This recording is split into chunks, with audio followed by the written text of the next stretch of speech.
Selamat pagi sahabat pembelajar, di mana saja Anda berada di seluruh Indonesia. Kita berjumpa lagi di seminar online bersama saya Dewa yang diselenggarakan oleh Indonesia Belajar. Bagaimana kabar Anda? Semoga Anda baik dan hari ini kita bisa melaksanakan tugas-tugas kegiatan-kegiatan kita dengan baik dan mencapai keberhasilan yang sudah kita tentukan.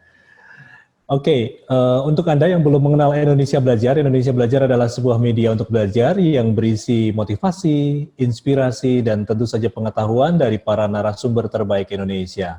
Indonesia Belajar hadir dalam platform mobile aplikasi yang bisa Anda download di Google Play Store ataupun Apple App Store, dan juga Anda bisa klik website kami di indonesiabelajar.id. Di Instagram, Anda bisa follow Instagram kami di indonesia_belajar.id, dan di Facebook, Anda bisa like Facebook fanpage kami di indonesiabelajar.id. Karena di sana Anda bisa update informasi-informasi seputar seminar online yang kami selenggarakan atau agenda-agenda yang diselenggarakan oleh pihak-pihak yang bekerja sama dengan Indonesia Belajar. Baik, seperti biasa di setiap hari Selasa jam 10 pagi, kita menghadirkan seorang yang luar biasa. Beliau adalah Mas Silih Agung Wasesa, seorang brand revenue consultant yang sudah hadir di tengah kita pada pagi hari ini. Selamat pagi, Mas Silih. Pagi, Mas. Pagi. Sehat, Mas Dewa? Wah, ini kok ya sehat. Harus sehat dulu nih, Mas. Ya, harus sehat Iya. dulu. Agak kedinginan Pusing dikit, dik. hujan Ya, kan? agak kedinginan. Iya. Kemarin hujan deras. Nggak tahu nih, mudah-mudahan nggak ada, Jakarta nggak ada dapat kiriman dari Bogor ya. Oke. Halo, Mas. Iya. Agak terganggu sinyalnya. Oke.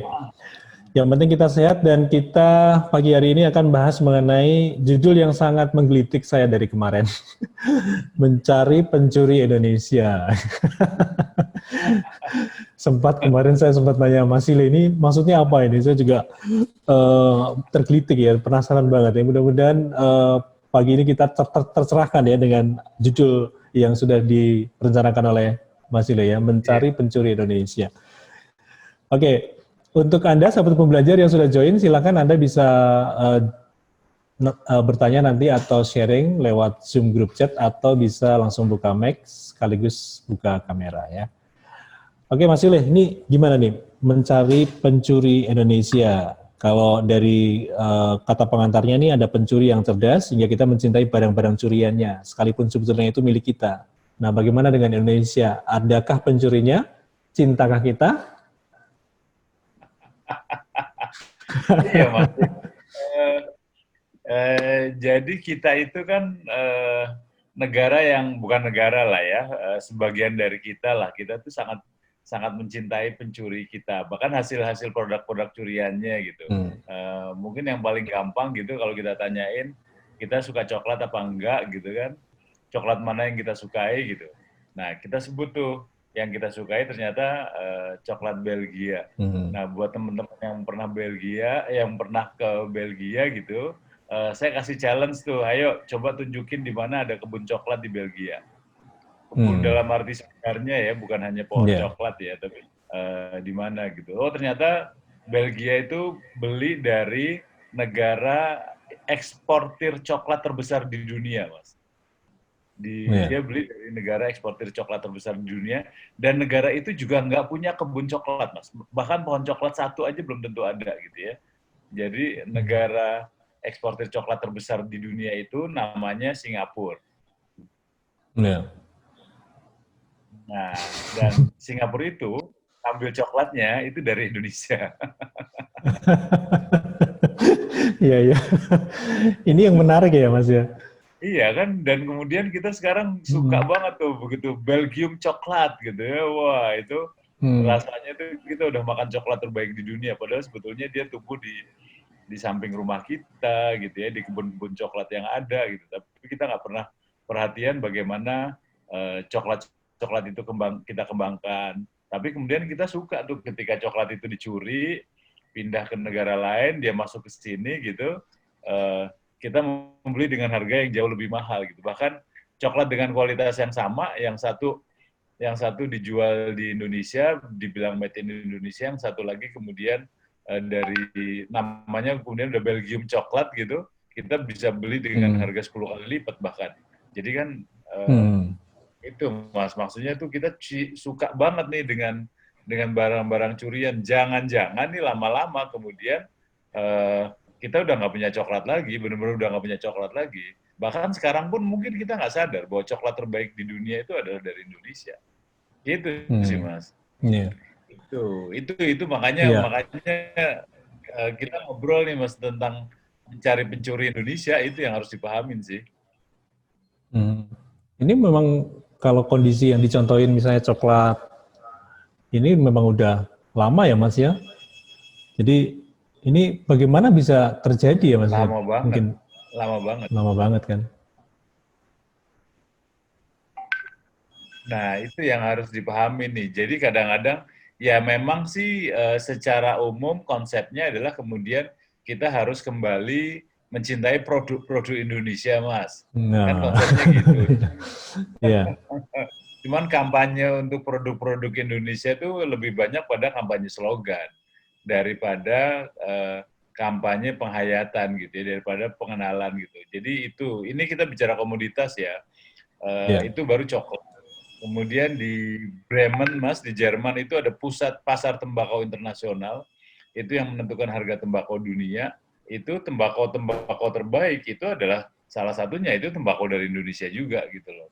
Tapi kemudian di sini kita membenci tembakau, kemudian seolah-olah membenci produk-produknya termasuk rokok gitu ya. Jadi tembakau itu seolah-olah jadi komoditas yang menurut kita itu komoditas yang buruk gitu loh. Padahal sebetulnya fungsi tembakau kan banyak ya. Ya. Oke. Halo Mas. Halo. Ya. Putus ya Mas? Ya, sekilas tadi putus. Dan ini memang banyak contohnya ya, dari coklat, tembakau, jagung mungkin juga ya kayaknya. Jagung juga. Nah, sekarang kemudian jagung sekarang udah impor, Mas. Jagung sekarang udah impor. Kemudian kedelai itu juga, kedelai hitam kita juga termasuk bagus, tapi kita sekarang sudah impor kedelai gitu. Tinggal tunggu waktu aja nih, kita belum impor tembakau impor sudah ada sebetulnya beberapa perusahaan rokok asing gitu ya, mereka sudah mulai menggunakan tembakau impor gitu. Tembakau kita kemudian kemudian menjadi dijual murah kan, mau nggak mau karena kayak gitu. Kita juga ada perusahaan internasional yang mulai membudidayakan coklat di Indonesia, Mas. Itu namanya 3M, itu dia sangat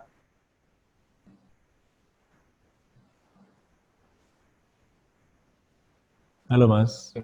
Jadi memang komoditas kita ini yang harus dikembangkan sekarang, Mas. Gitu.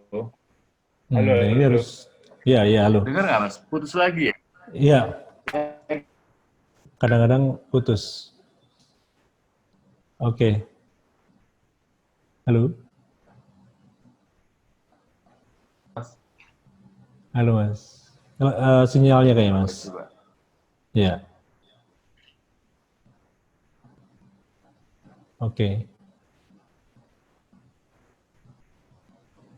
Halo Mas Ile. Oke, Mas Ile. Keputus ya. Sepertinya sinyalnya kurang bagus, tidak stabil.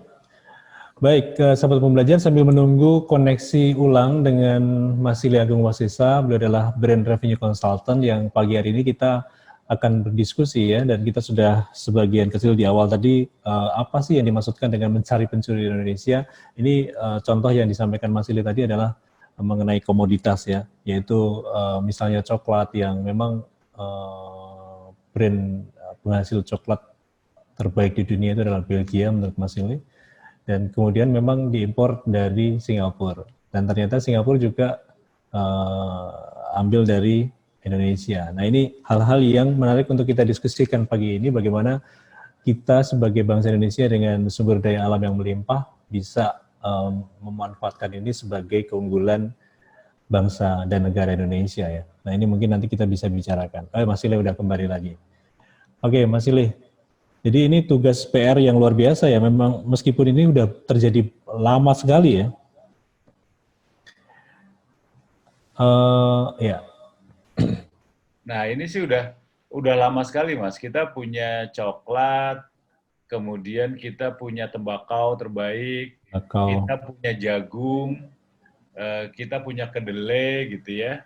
Sekarang yang terbaik di dunia, bahkan kita punya kelapa sawit. Kelapa sawit Ya. sekarang juga udah mulai digoyang lagi gitu ya, seolah-olah kelapa sawit itu anak haram gitu, sehingga kalau ada deforestisasi gitu, kalau ada hutan gundul seolah-olah yang salah adalah kelapa sawit. Kita Mhm. tuh seringkali gitu, Mas. Jadi pencuri-pencuri Indonesia itu dia cukup cerdas gitu ya. Dia memainkan mindset kita sehingga kita tidak sadar bahwa kita punya barang. Kita punya barang Hmm. bagus, kita punya produk bagus gitu loh. Itu yang kita masih sangat kurang, sehingga kalau ada orang lain, kalau kita punya produk bagus, kemudian orang lain bilang jelek lo produknya gitu. Kemudian kita ikut-ikutan apa ya, tidak menyukai produk itu. Nah itu tuh Mas yang kita obrolin, gimana caranya sebetulnya kita harus menjadikan, kita mencintai produk-produk kita sebelum dia dicuri gitu loh. Kan nggak lucu kalau kita Mhm. mencintai produk setelah dicuri orang, kemudian kita beli lagi produk hasil curiannya itu dibeli lagi. Dan bangga lagi ya. Kadang-kadang Bangga bangga lagi juga gitu ya kan. seringkali. Uh, kenapa saya bilang Berarti disebut ini, dicuri? hmm, Itu Mas, ya, kenapa saya bilang disebut dicuri? Karena dia beli dengan harga yang murah Mas. Harga produk kita tuh hmm, jauh di bawah dari kualitas yang ada. Itu sih Mas. hmm.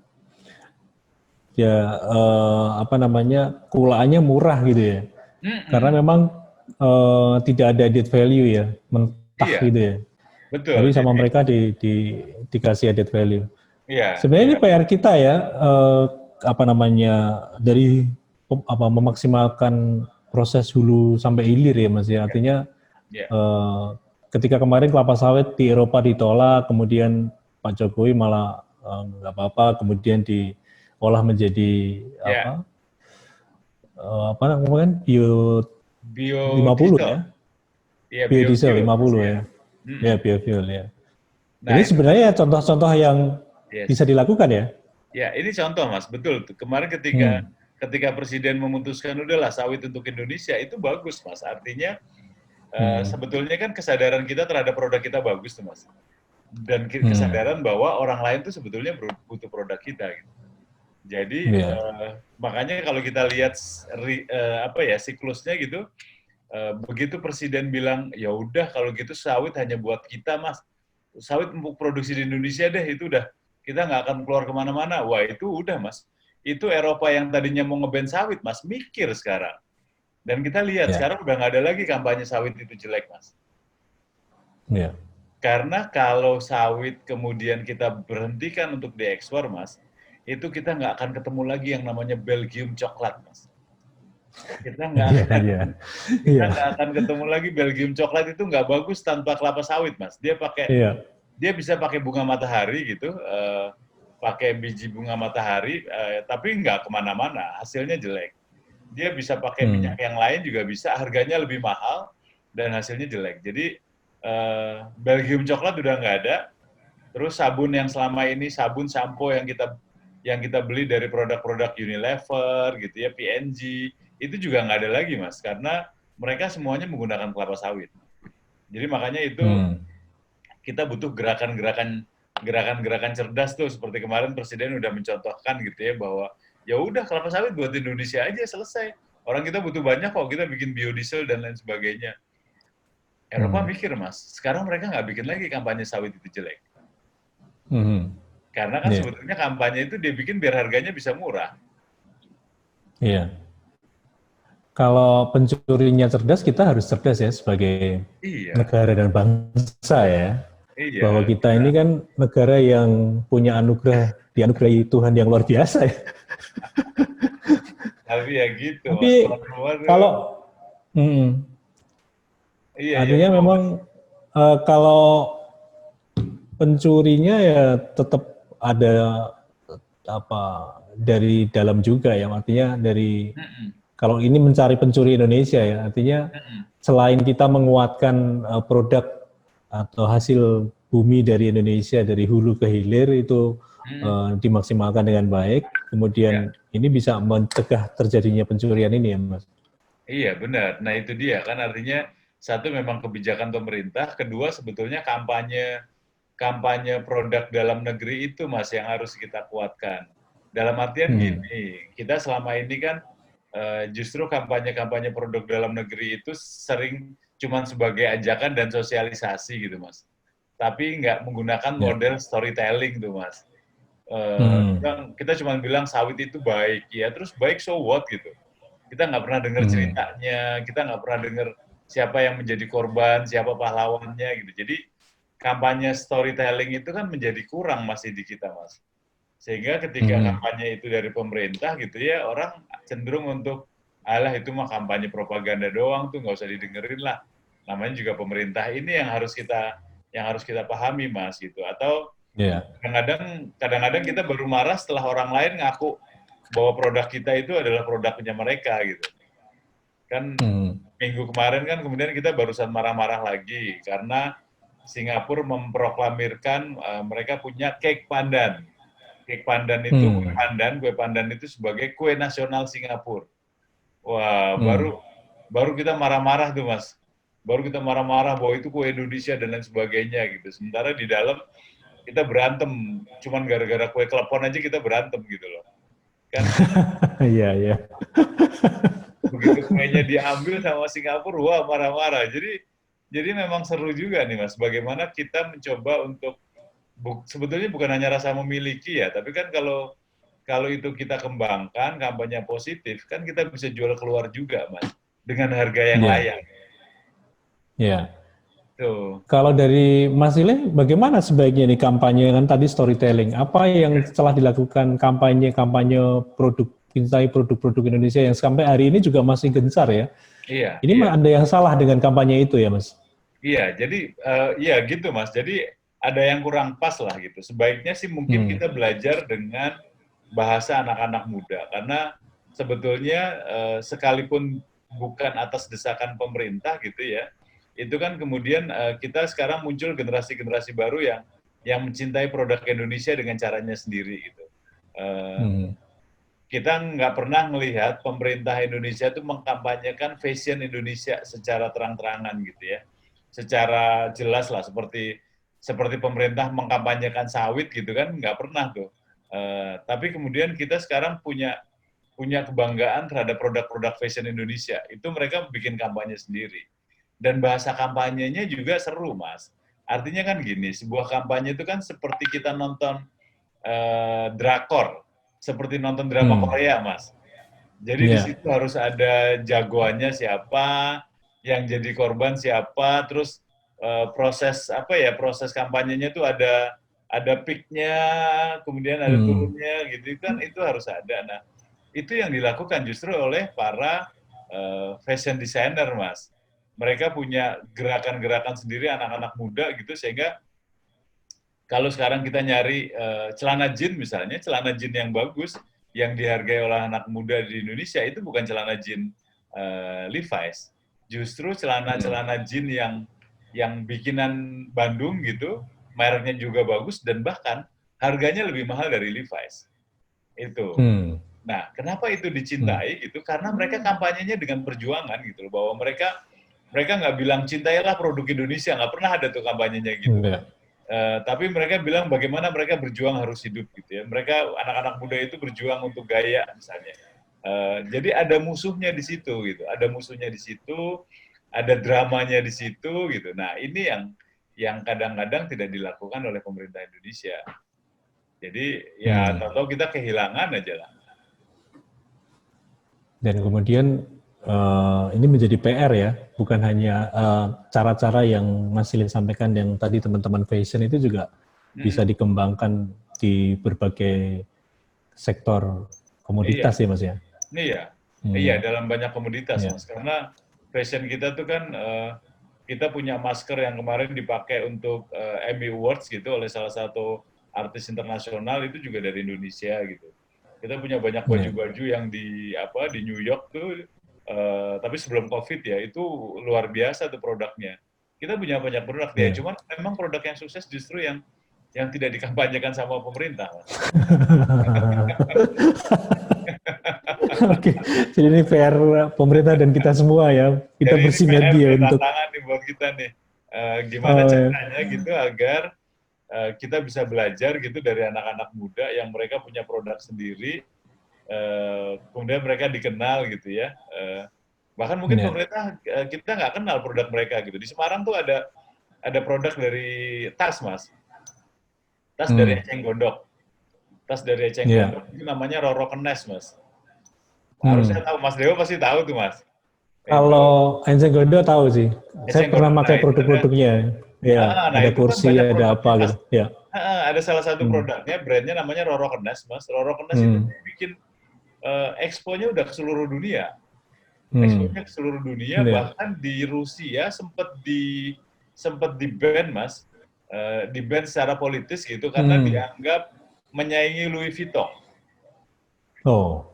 Nah, kan itu luar biasa tuh, Mas ya. Jadi nah kita Ya. bisa belajar nih dari yang seperti itu. Terus kemudian kita punya produk sekarang yang lagi dicari di dunia juga, Mas. Namanya minyak kopra. Minyak kopra Hmm. itu permintaan ke Indonesia kita sekarang baru kita penuhi paling baru 10% dari purchasing order yang mereka minta gitu. Nah ini kan saatnya nih, Mas, kita kondisi sedang pandemik gitu, mungkin saatnya kita melakukan kampanye yang tepat atau menggalang mereka yang selama ini sudah berkembang kemana-mana sehingga kita punya produk-produk dunia. Belum lagi yang komersial seperti Indomie itu di seluruh dunia. Garuda Food Ya. snacknya juga di seluruh dunia, Mas. Tapi kan Ya. ya lagi-lagi kok belum dipromosiin. Justru nggak dipromosiin sama pemerintah, makanya mereka survive kali ya, Mas. Dan bahkan ada sampai ada apa istilahnya pengalaman atau bagaimana reaksi orang Jepang makan Indomie gitu ya, orang Ya, Amerika makan Indomie gitu ya. Ini ya, sebenarnya kampanye kampanye yang gratis gitu ya. bukan hanya slogan ya, tapi memang Ya, real bahwa mereka mencoba gitu ya. Nah, ya. kampanye-kampanye seperti itu yang mungkin Mm-mm. bisa efektif dilakukan ya. Ya, betul, betul. Bahkan kalau di salah satu negara di Afrika, Mas, Indomie itu kemudian sekarang udah buat pilkada, Mas. Buat kampanye Hmm. presiden, Mas. Jadi Oh gitu. Di samping Indomie itu ada wajah Oh, calon presidennya di sana gitu. oke. Mereka bagi-bagi Indomie gitu, tapi pakai wajah Hmm. wajah presidennya gitu. Udah sampai kayak gitu. Nah, ini sih rasanya nih, Mas, sekarang saya nggak tahu nih kesadarannya kita harus sadar bahwa kita sekarang lagi dicuri habis-habisan nih. Nah, biar nggak banyak dicuri sekarang, ya udahlah kita bikin bagaimana kita bisa menjaga barang-barang kita sendiri. Nah, kan kalau Hmm. menjaga itu kita harus cinta sama barang kita. Kalau kita nggak cinta, jadi kampanyenya oke, kita udah punya kampanye-kampanye hardcore gitu ya. Seperti saat Bu Susi jadi apa Menteri Perikanan gitu, kampanyenya Perikanan. hardcore banget tuh, tenggelamkan kapalnya gitu. Itu juga bisa lah gitu. Tapi ada kampanye yang lebih soft gitu, yang lebih sifatnya drama, tapi membuat kita menjadi cinta dengan komunitas-komunitas Indonesia itu sendiri. Gitu, Mas. Hmm. Ya. Eh, Kalau dilihat dari revenue ya Mas ya, Ya, ini kalau produk Indonesia sebagai produk ini ya. eh, langkah-langkah apa saja ya selain kampanye, kemudian tadi kita bicara juga hulu ke hilir gitu ya, biar lebih efektif. Selain Ya. juga kita harus mencintai, karena cuma mencintai kemudian nggak merasa memiliki, apalagi tidak berusaha untuk bagaimana kita langsung membeli produk dalam negeri, bahwa kita menjadi tuan di negeri sendiri. Ini langkah-langkah apa yang harusnya dilakukan pemerintah biar yang sistematis gitu ya Ya. Mas? Sebetulnya sih kita belajar dari para fashion industry ya, Mas, anak-anak muda lah, Hmm. yang mereka bikin brand independen gitu ya, independent outlet sendiri, mereka nggak tergantung dengan jaringan besar gitu. Sebetulnya sama, Mas, yang Hmm. harus ditonjolkan duluan adalah emotional benefit atau product benefit. Product benefit Hmm. itu manfaat produknya apa gitu ya. Kita bicara nih, Mas, yang sekarang misalnya kita punya produk yang luar biasa juga di seluruh dunia, itu namanya teh, Mas. Kita tuh kan setiap hari minum teh gitu ya, tapi nggak sadar bahwa sebetulnya teh-teh terbaik dari kita itu justru dikirim ke luar negeri.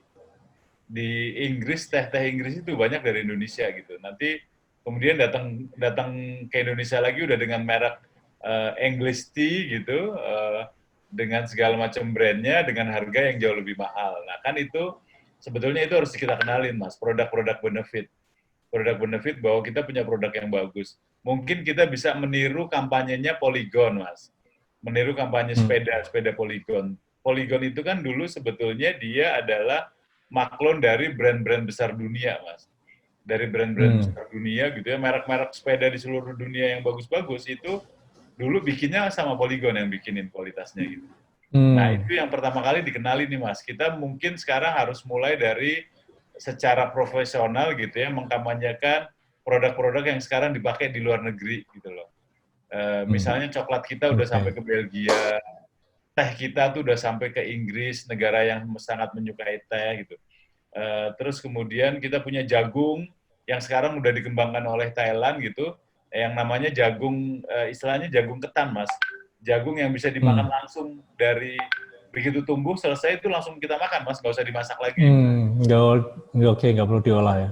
Nggak perlu diolah lagi lah, itu juga ada, tapi kayak makan buah ya.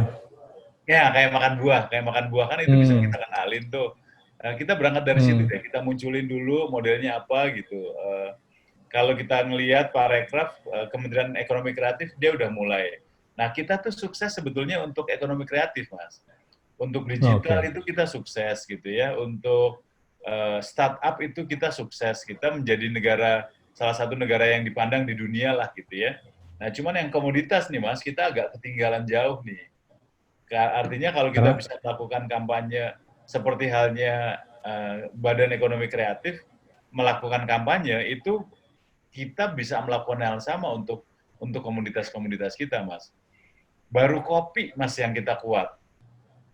Kopi itu yang mengkampanyekan justru anak-anak muda juga gitu loh. Dari pemerintah malah enggak. Jadi memang kita harus belajar sih, kampanyenya kampanye anak muda kan, kopinya jelas tuh. Berawal dari sebuah film filosofi kopi yang dikembangkan oleh sutradaranya Mas Angga, terus kemudian konsep kreatifnya oleh Mas Handoko gitu. Itu kan kemudian kita sekarang menjadi sangat cinta dengan kopi Indonesia gitu. Kita dengan rela untuk bahkan dengan sengaja jangan beli kopi Starbucks lah gitu. Kita kemudian beli di kedai-kedai kopi yang harganya juga nggak jauh beda dengan Starbucks. Tapi kita bangga karena kita udah ngerasain ada produk benefit di situ, ada emotional benefit di situ gitu loh. Nah, ini yang harus mulai kita kampanyekan sih, Mas. Jadi pekerjaan penting nih buat Kementerian Pertanian kali ya, yang ngurusin komoditas yang seperti itu. Gitu, Mas. Iya, kopi ini jadi salah satu contoh yang ideal ya, bagaimana apalagi saat-saat ini ya, orang semua kayaknya seluruh Indonesia ini suka kopi jadinya. Banyak bermunculan juga ya warung-warung kopi, kafe-kafe kopi gitu yang memang lagi menjamur ya. Betul. Bahkan kita punya brand kopi kenangan gitu, kopi asli Indonesia, itu investornya dari seluruh dunia, Mas.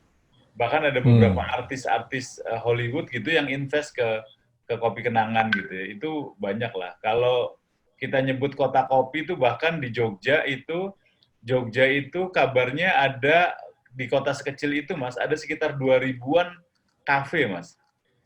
Jadi di tiap tikungan tuh ada kafe. Iya. Lu lagi, kafe lagi gitu. Itu sih sebetulnya. Jadi kita udah punya contoh kan, ada produk yang nggak dicuri, ya udah kita rangkul tuh milik kita sendiri gitu loh, Mas. Itu. Ini ya pola-pola kopi ini bisa konversi ke komoditas yang lain ya. Iya. Kita harus selain belajar. Iya. Harus belajar. Ini kalau menurut Mas Ile, kopi ini, fenomena kopi sekarang ini nih tren atau nanti bisa turun lagi atau memang bisa stabil, Mas? Ya, ini stabil, Mas. Karena kan gini, kekuatan sebuah kampanye itu, Mas, itu sebetulnya ketika kampanyenya itu membentuk sebuah ekosistem. Itu yang paling penting, Mas. Hmm. Nah, kalau kita Oke. lihat, Mas, kampanyenya kopi itu, teman-teman kopi itu, mereka bukan hanya sekedar kampanye, ayo minum kopi, Mas. Hmm. Tapi yang dilakukan di situ ada pemain, apa ya, ada para aktor dan aktris gitu ya, ada sutradara yang bikin filmnya, film filosofi kopi, dan sekarang hampir semua film itu secara tidak langsung mereka menyuguhkan bagaimana kopi itu enak gitu ya, bukan hanya filosofi kopi. Dan kemudian di belakang filosofi kopi, Mas, di belakang film ini, itu ada distributor kopi. Ada distributor kopi yang siap untuk mensuplai, mendistribute kopi-kopi dari petani-petani itu ke seluruh Indonesia. Itu yang paling penting, Mas. Artinya mereka memang kerjasama secara bisnis nih gitu. Dan yang berikutnya adalah kemudian ada gerakan-gerakan kecil mulai dari universitas, kemudian anak-anak muda suka menjadi barista gitu ya. Kan kita lihat nih, Mas, barista itu kan sebetulnya secara profesi sama dengan penjaga toko, sama dengan yang menyajikan menu di rumah Pramuniaga makan ya. Padang gitu ya. Tapi kan kemudian anak-anak muda ngerasa keren kalau jadi barista gitu loh. Keren menjadi barista. Jadi ekosistemnya dapat. Terus petani kopinya juga diberdayakan, Mas. Petani kopi sekarang itu mereka punya kebanggaan sendiri dan orang-orang ngebantu mereka juga seneng gitu ya. Jadi sebuah passion Indonesia sebagai negara kopi itu yang muncul. Ya hanya memang itu kampanyenya, Mas, dilakukan oleh private, artinya oleh orang-orang, oleh kita semua nih, bukan kampanyenya pemerintah. Jadi ini nih, Mas, yang harus kita belajar bagaimana kemudian biar kita suka dengan produk kita gitu, bukan kita suka dengan produk yang sudah dicuri orang lain dan kemudian dikemas menjadi produk orang lain, kan sayang banget, Mas. Itu sih. Iya, iya, iya. Jadi luar biasa memang kalau kita ngomongin kopi nih ya. Jadi dari petani sampai pasarnya juga luar biasa ya di Ya, Indonesia ya. Di pasarnya Jogja luar biasa. 2000 kafe kopi misalnya itu, waduh. Ya memang mahasiswa di Jogja juga banyak banget ya, Bang. Iya, mahasiswa kan banyak banget. Itu Oke, ya, dan masing-masing punya penggemarnya, Mas, di sana. ya, oke. Jadi kita sebenarnya bisa ya, harusnya dalam tanda petik ya, bisa apa namanya jadi tuan rumah di negeri sendiri ya, karena dengan Ya, sumber daya yang luar biasa ini ya. ya, Tinggal PR bagaimana PR-nya adalah kampanye yang bisa membuat ekosistem tadi ya. ya, kampanye ekosistem dan satu lagi juga kita harus melakukan kampanye, istilahnya kontra kampanye, Mas. Kontra kampanye itu kita harus melawan kampanye-kampanye yang ada dari para pencuri nih, Mas. Mereka mengkampanyekan dengan bagus gitu ya. Kalau kita sebut, kan kita pernah ngomongin konspirasi teori itu, mereka kampanyenya Ya, soft banget gitu ya. Soft banget, wah itu membujuk banget gitu. Ya kita harus balas dengan kampanye yang sama-sama membujuknya gitu. Kita nggak bisa bilang bahwa ada orang datang kemudian baik-baik, kemudian wah dia pencuri ini gitu. Ya ya, orang lebih suka dengan kampanye yang baik daripada kampanye yang provokatif kan gitu. Nah itu yang harus dilakukan tuh, Mas. Kalau dia caranya adalah dengan gerilya kampanyenya gitu, kemudian kita menjadi cinta dengan produk-produk kita, tapi dengan label luar negeri, ya kita harus melakukan kampanye dengan gerilya juga. Itu sih, dan itu yang paling penting, storytelling ada di situ, Mas. Bagaimana kampanyenya ya, itu, siapa yang jadi korban, pahlawannya siapa, terus perjuangannya kayak apa sih gitu. Itu seru, Mas, kalau ada kampanye kayak gitu. ya, Masyarakat tuh pasti akan ikut berjuang lah melawan penjajah komoditas gitu loh, Mas. Itu sih. ya. Oke, Mas Ile, ini kan kondisi sekarang ini kan saat pandemi ya, artinya ekonomi sedang Ya, apa namanya diperjuangkan sama kita semua ya, ya, dan banyak PHK, kemudian teman-teman yang kena PHK juga harus berusaha sendiri ya.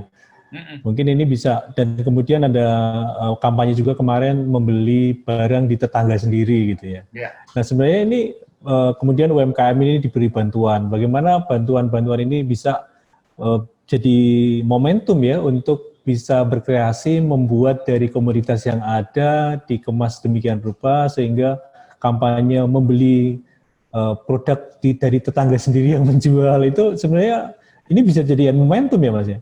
Iya. Bagaimana Ini Mas Ili? iya. Ini momentum, Mas. Tadi dengan satu syarat, Mas, Hmm. yang kita harus bangun adalah ekosistemnya. Yang harus kita Hmm. bangun adalah ekosistem. Karena kalau enggak, kemudian menjadi kampanyenya menjadi ad hoc, Mas, menjadi project, Hmm. bukan Hmm. program. Katakanlah misalnya ini, kita punya gerakan membantu UKM dengan bantuan dana hibah Banpres. Ya. fresh money 100 juta gitu ya. Tapi kemudian sang UKM nggak kita pahamin produknya apa, dia ngambil produknya dari mana, marketnya nggak kita siapin gitu ya. Ya udah dia proposal, presentasi, udah kita kasih uangnya aja gitu. Tapi nggak kita siapin nih bagaimana kemudian dia bisa mengembangkan. Itu kan ekosistem itu yang perlu, Mas. Nah, ini sih memang Hmm. challenge ya buat pemerintah ya. Saya kasih contoh yang dilakukan oleh pemerintah Thailand misalnya. Pada saat dia mengembangkan yang namanya Tom Yum atau Thai massage gitu ya, pijetan Thailand gitu. Itu yang dilakukan adalah pemerintah Thailand ini melakukan campaign ke seluruh dunia. Campaignnya campaign diem-diem, Mas. Jadi mereka datang ke pengusaha-pengusaha Thailand yang ada di sebuah negara, ditanyain, lu mau bikin rumah makan Thailand nggak? Atau kalau udah ada rumah makan Thailand, ditanyain, punya chef yang bagus nggak? Terus barang-barangnya dari mana? Nah itu sama pemerintah Thailand disiapin tuh, Mas. Buat restoran yang nggak punya chef, dipinjemin chef selama 3 bulan di situ, terus kemudian dipermudah untuk ngirim produk-produk dari Thailand ke mana? Ke restoran itu gitu. Itu dilakukan di seluruh dunia. Sehingga sekarang semua orang di seluruh dunia kenal yang namanya Tom Yum. Gitu. Ya. Nah, sekarang pertanyaannya, apakah kita melakukan hal yang sama terhadap rendang? Ya. Rendang hanya Om William yang mengkampanyekan kemana-mana, misalnya kayak gitu kan. Tapi dia jarang tuh. Apakah pemerintah kemudian udah ke seluruh restoran Padang yang ada di seluruh dunia gitu, pemerintah mempermudah pengiriman bahan-bahan bakunya misalnya, sehingga mereka tidak Ya. tergantung dengan impor. Kan ini salah satu jadi ekosistemnya yang harus dibangun nih, bukan hanya kampanye sekali kampanye habis itu selesai. Itu sih. Iya. Dan membuat ekosistem juga nggak mudah ya. Artinya harus ada goodwill dari semua stakeholder ya, dari Nah, itu pemerintah dia, Mas. sampai semuanya Antar ya. sektor, Mas. Wah, Antar itu sektor. kita itu barang mewah tuh, Mas. Bisa ngobrol antar Hmm, kementerian tuh barang mewah tuh. Melepaskan iya, ego sektoral itu barang mewah. iya. Ya, ini menjadi PR kita semua ya. Bukan kita Ah, semuanya, pemerintah juga lebih banyak. Oke, untuk Anda ini ada pertanyaan, silakan kalau ada langsung buka mic untuk sahabat pembelajar yang sudah join pada pagi hari ini. Sampai lupa ngobrol untuk nawarin pertanyaan. Asik nih kalau ngobrol sama Mas Ile itu banyak insight-insight yang kita nggak tahu jadi tahu nih. Tercerahkan. Oke Mas, ini sepertinya nggak ada yang menanyakan dan waktu kita Oke. sudah di penghujung. Yes, yes. Ini satu closing statement lah ya untuk Ya. bagaimana kita komoditas kita ini ke depan biar tidak dicuri lagi ya, agar kita juga bisa mencintai produk kita dengan maksimal. Ya. Ya, jadi sih sebetulnya kita mulai harus ini, Mas. Harus mulai ke diri sendiri dulu lah gitu ya. Kita tidak bisa tergantung oleh orang lain, apalagi oleh pemerintah gitu. Kita coba aja kita pahamin apa yang ada di sekitar kita. Kita punya banyak komunitas yang bagus lah. Kita punya coklat, kita punya jagung, kita punya tembakau gitu ya. Jadi itu yang pertama. Kita coba beli produk-produk di kita dengan kualitas yang bagus. Karena sekarang sudah mulai muncul gerakan-gerakan anak-anak muda gitu. Kita juga kenal coklat-coklat Indonesia kayak di Jogja ada Monggo gitu, Mas. Nah, yaudah kita belilah coklat yang memang komoditasnya dari kita gitu. Ya, bahwa kemudian kita masih terpenetrasi oleh kampanye-kampanye asing gitu sehingga seolah-olah coklat lain lebih bagus gitu, padahal sebetulnya itu coklat kita ya nggak apa-apa. Nah, yang kedua jangan gampang terpengaruh oleh kampanye asing gitu ya, yang bilang bahwa produk kita jelek gitu, bahwa produk tembakau kita bisa merusak paru-paru, bahwa produk kelapa sawit kita bisa merusak tanah, hutan gitu ya. Terus banyaklah produk-produk yang lain kemudian kita dianggap nggak capable gitu. Padahal sebetulnya kampanye-kampanye itu hati-hati, jangan-jangan mereka cuma pengen neken Indonesia agar bisa menjual dengan harga murah. Terus nanti dia jual lagi ke Indonesia dengan harga yang mahal. Kan repot itu. Iya, Mas. Itu sih. Oke. Ya. Oke, Mas Silih, Agung Wasesa, Brand Revenue Consultant, terima kasih banyak Sama-sama. sharingnya yang luar biasa ya. Kita semoga tersadarkan bahwa kita harus mencintai produk kita sendiri dan membuat ekosistem yang bagus. Amin. Baik, terima kasih Mas Silih. Terima kasih untuk sahabat pembelajar yang sudah join. Ya, kita ketemu lagi minggu depan. Salam sukses luar biasa. Stay healthy.